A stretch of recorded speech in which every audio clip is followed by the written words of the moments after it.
Gikatagda nga matapos ang school year 2023-2024 karong bulan sa Mayo, di nagpahibalo ang atong Division Superintendent sa Division sa Osamis na si Ma'am Nimpa Lago mahitungod sa pagtapos sa klase ug malipayon siya nga nagpahibalo nga ang graduation sa mga tinunan karong umabot nga Mayo 29, 30 ug 31, 2024.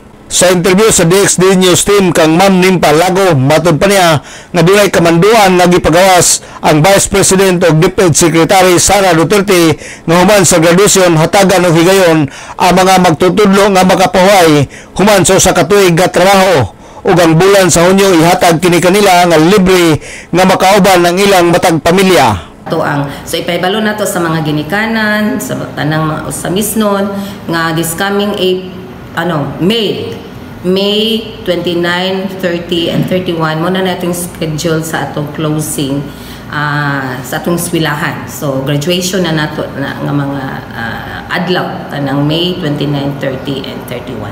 Unahon sa nato no nga mahatag nato ang complete gyud nato nga educational services no ma-deliver nato sa mga bata.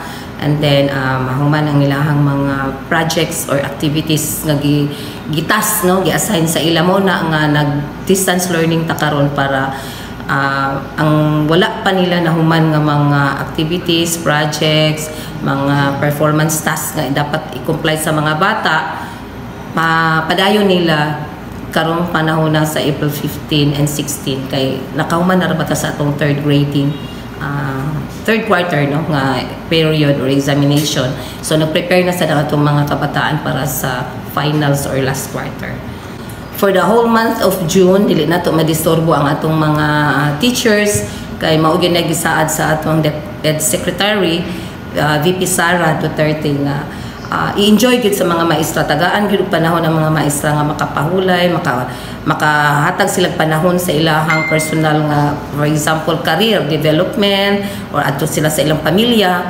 So whole month of June dili sila matandog. So June 1 to June 30 bakasyon ang teachers, walay klase, walay activities sa eskwelahan. Human sa kabulan nga pahuway sa mga magtutudlo o pagsunod sa unang semana sa Hulyo, magsugod daw sab sila sa pagpangandam para sa school year 2024-2025. Alang sa DXDD Radio Campana, ang radyo sa simbahan, W45 Dudong Barcaminto, Danag sa Dakbayan.